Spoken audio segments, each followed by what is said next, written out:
guys, welcome back to Vevor Ironing Customs. I'm Michael, and today we're going to try to get on getting this lathe mounted to the bench because I'm going to need it to make the adapter to adapt the motor to the Woodward Fab bead roller. So as y'all may have seen already, I've been hard at it already. I got this other fork cut. It cut actually a whole lot better than the other one did, but I did finally, at the very end, I had to flip the fork in a weird way to finish the cut because I had hit a hard spot. So, in changing the new blade, I was able to get deeper in the cut, so I didn't have to cut as far on the other side. Maybe if I'd have changed to another blade when I made the second cut, but I didn't have but one blade hanging on the wall, so it is what it is. So, as you can see, just a few minutes ago, I cut the second bevel with the plasma cutter, and what I had intended to do was pull out the new TIG welder and try to run some beads in the arc function, because somebody made a smart tail comment on something I was either watching or looking at on Facebook about people using matchsticks to weld with. And you know what, there's absolutely nothing wrong with using a stick welder to weld with if that's what you have and that's what you're proficient at. And you know, I mean, you can't do really sheet metal work with it, but stuff like this, you know, you're not going to get a better weld than you will with a stick welder. You know, run a 7018 on this, it's going to weld, you know, beautifully. And plus I need to get back in my practice on doing some TIG welding. So let me drag the welder over here. I am actually going to use the Miller 35 because it's got enough tail to blast through this in probably like one, maybe two passes. It doesn't have to be super strong because we're just trying to weld the two pieces of metal together so that it soaks up the vibration from the lathe, if that makes any sense. Now, what I probably should do on this is take it, weld it, and mill it back flat to make sure that it's dead flat, but I don't have the mill yet. So that may be something we do in the future, is mill this flat after we get the mill and get the mill set up and running and all that. But like I said, that hasn't happened yet, so we got to go with what we got. So let's get into it.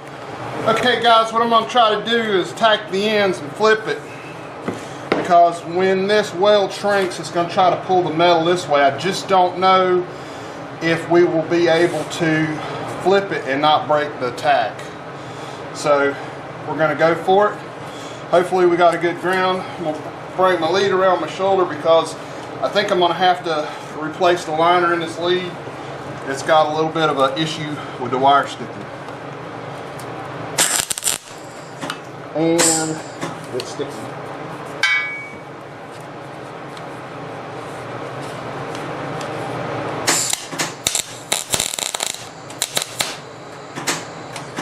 And it's still sticking.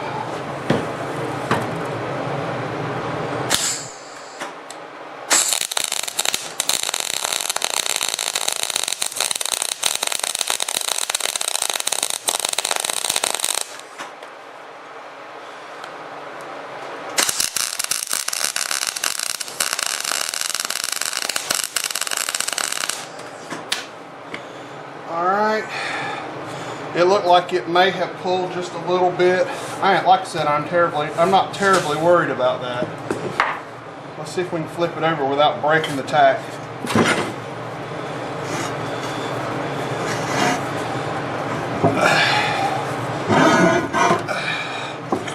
And guys, that is heavy now, very heavy now. Come back here, lead. We got a little wild where I cut. It's okay. Like I said, this isn't structural. This is just to take up the vibration of the lathe, to keep it from chattering. Give it a nice solid base to mount to. And we're sticking. Come on.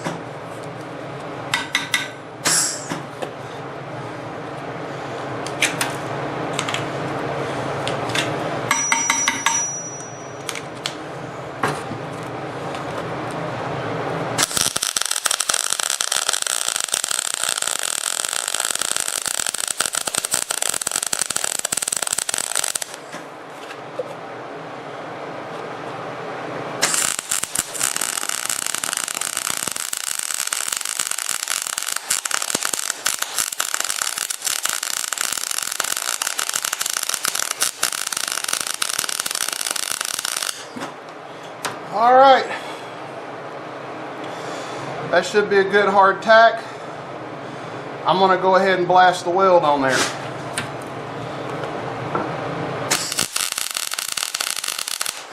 Are y'all able to see what I'm doing? Am I in the way?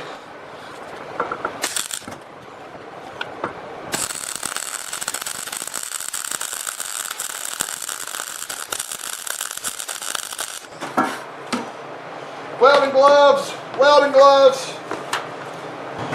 Ain't that a hell of a note? A Miller man with a damn Lincoln Electric glove.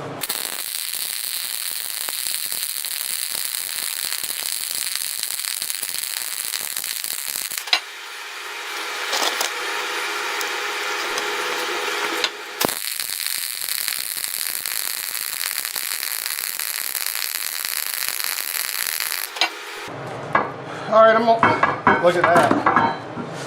Oh man, I was hoping it was gonna hold. Look, it's dead. It's actually warped. This is what I was afraid of.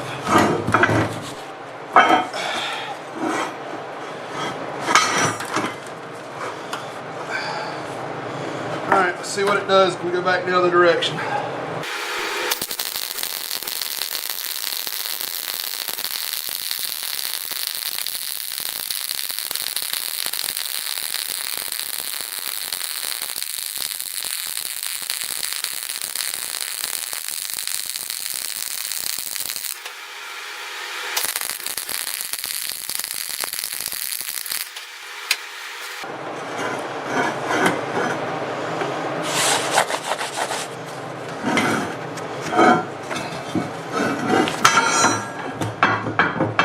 Yep, so we still got about 1/8 of an inch warp in it. What I probably should have done that first weld was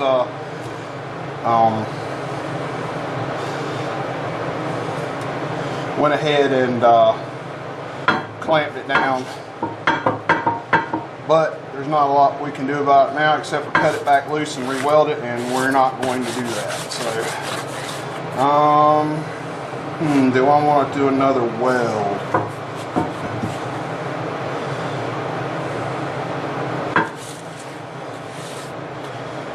That's going to be the bottom side, I think, because it's warping doing like that. I want it to lay flat the other way.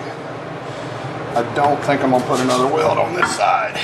I'm going to turn the welder up to kill mode. And we'll see if we can put enough heat to pull it back this way.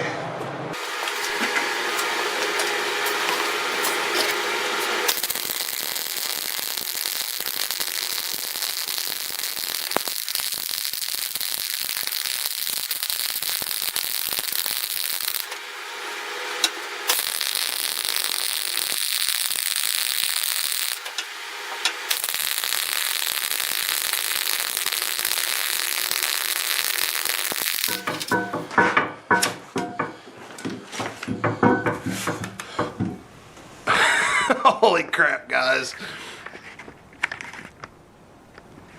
Holy crap. It actually pulled back the other way. I don't believe that. Unless we're rocking on the weld on the other side, but it was... Well, we may be rocking on the slag. It's rocking both ways, so it's the slag. Alright, I'll be back in just a few minutes.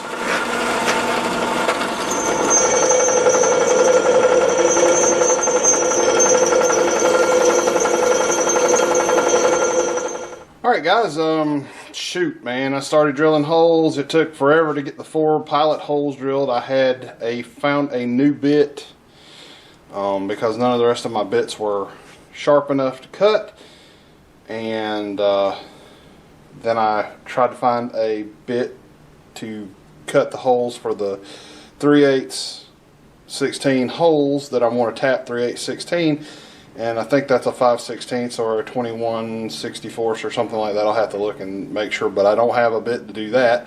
Then I went looking for the 3/8/16 thread tap, and apparently I've broken a 3/8/16 thread tap. So we're going to go to town, not today, we're going to go tomorrow and pick the stuff up on the way home, and we'll finish this up tomorrow. I was hoping to get into the I was hoping to get into the bead roller build, and I may go ahead and spend about an hour or so working on it this afternoon. I have collected up most of the parts that I think I'm going to need. I do need to find a piece of 2-inch angle. I think I'll have to have a piece of 2-inch angle. And anyway, we're going to get after it, and we'll see you, tomorrow, and through the miracle of video editing, that's going to be,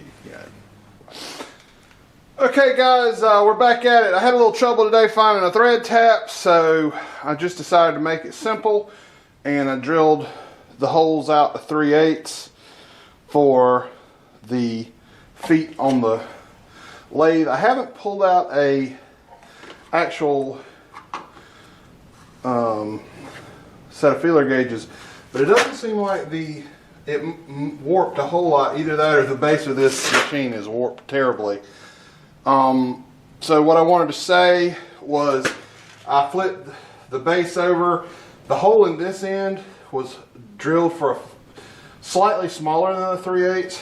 A 3/8 bolts will fit fine in this end, so I went ahead and made that hole 3/8. What I'm going to do is I have some 7/16 bolts that I'm going to bolt the plate to the bench with. But before I bolt the plate to the bench, I'm going to put the 3/8 bolts in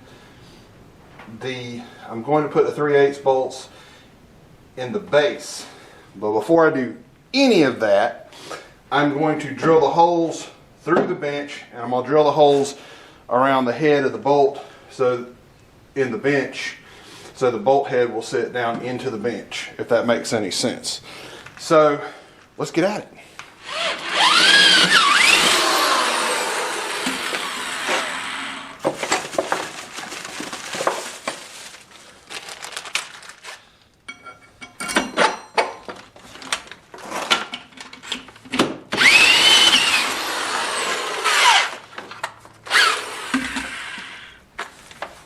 One half.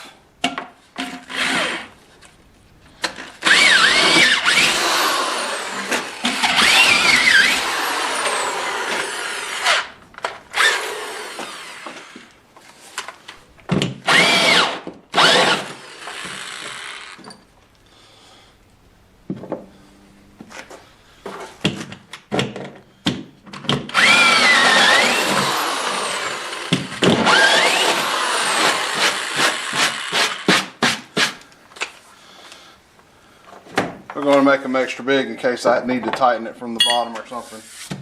Alright, we're going to get this cleaned up and start going together with it.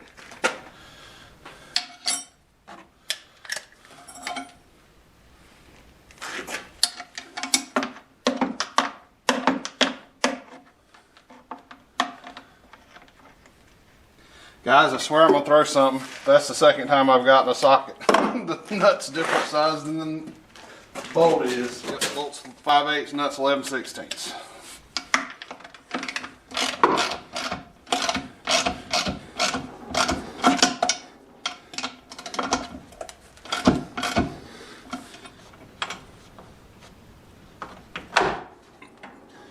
That one's gonna be a booger bear.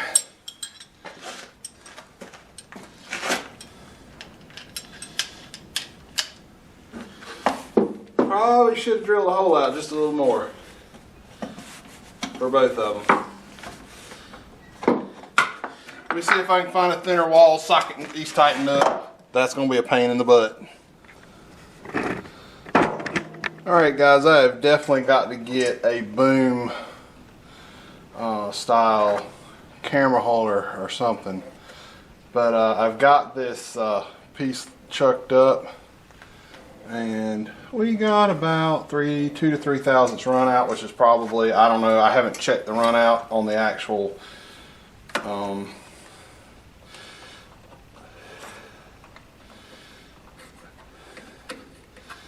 haven't checked the run out on the actual, oops, and we're not going to figure it out hitting the daggone,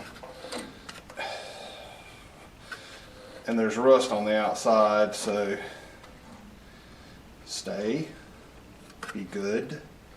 Stay. I can't get a good reading on run out because it keeps moving around. But I'm gonna say 2 to 3 thousandths is not bad, seeing as that we have not done anything with this yet, so far as making any adjustments or corrections to the mill itself.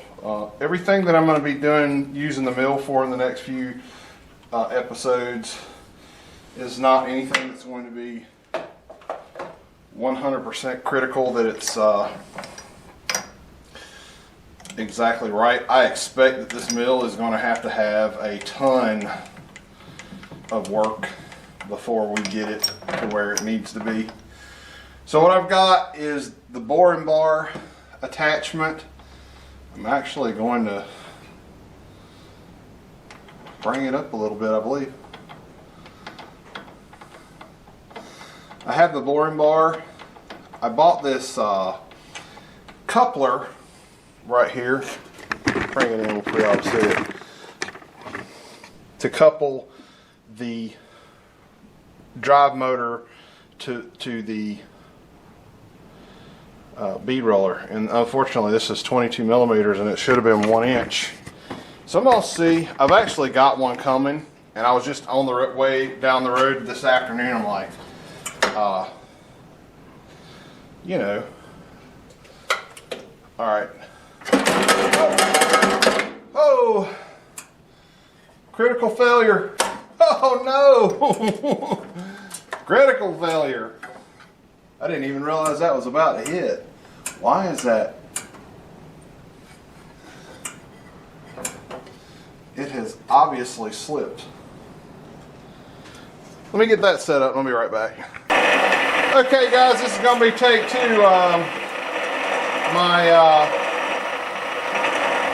camera says I have less than a minute to record. That's nice.